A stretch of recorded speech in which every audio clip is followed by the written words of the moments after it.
Bonjour à tous et bienvenue pour ce nouveau tuto dans lequel je vais vous expliquer comment enregistrer une macro, qu'est-ce qu'une macro et comment ça fonctionne. Donc une macro tout simplement c'est une édition de lignes de commande en fait. Qu'est-ce qu'on appelle des lignes de commande? C'est ni plus ni moins que des textes qui vont permettre d'exécuter plusieurs actions sur un programme ou un logiciel.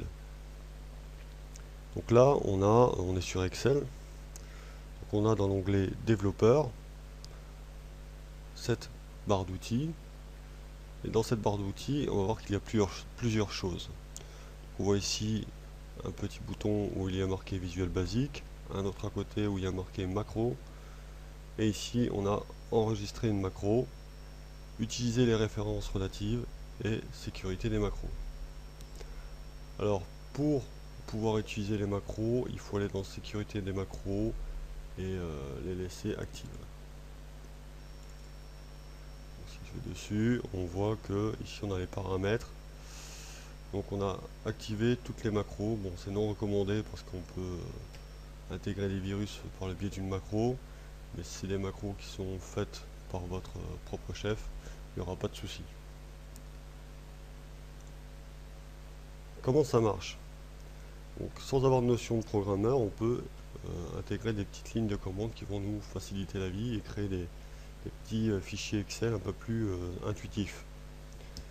Donc tout simplement, on commence à aller sur l'onglet développeur, on va sur enregistrer une macro, et on a une petite fenêtre qui s'ouvre. On va nommer notre macro, donc la première, je vais l'appeler tableau. Alors pourquoi tableau? Parce que ça va être la macro qui va me servir à moi pour aller sur mon onglet tableau.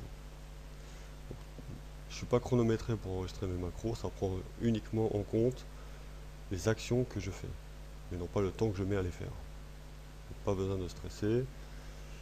Donc là, je vais sur mon onglet tableau qui est ici, je clique, je sélectionne la case de mon tableau qui est en haut du tableau pour être sûr que quoi qu'il arrive, je serai bien à cet endroit sur la feuille, et je fais arrêter l'enregistrement. Chose très simple, je retourne sur sommaire, je sélectionne ma forme, donc voilà, insertion forme, n'importe quelle forme, je clique droit sur cette forme, on a ici affecté une macro. Je clique dessus et là on va voir, donc je vais mettre dans ce classeur, voilà, que j'ai bien ma macro tableau. Donc quand je clique dessus, je vais l'affecter à la forme sélectionnée, comme ceci. Donc maintenant on va voir que si je passe sur la forme graphique, il ne se passe rien de spécial. Par contre, si je passe sur la forme tableau, on voit la petite main. Pourquoi? Parce que ni plus ni moins, quand je vais cliquer dessus, hop, je vais bien sur l'onglet tableau et je suis bien sur la case sélectionnée. Donc je peux le faire ensuite sur toutes mes formes, comme ceci, très très rapidement. On leur donne un nom. Alors c'est important de les nommer de façon précise pour s'y retrouver, parce que quand on en fait beaucoup, on peut vite se perdre. Sur graphique, ici, arrêter l'enregistrement. Ensuite je vais en faire une autre pour retourner au sommaire. Je vais l'appeler sommaire. On va toujours être très méthodique quand on fait les macros. Je valide, sur sommaire, je retourne ici. Arrêter l'enregistrement. Maintenant j'affecte mes macros. Ça peut aller très très vite en fait, hein. Ça c'est des macros très simples. Voilà. Sur tableau, je lui affecte la macro sommaire. Et hop, sur graphique, et là pareil. On peut affecter une macro à plusieurs boutons comme on peut le voir. Et voilà.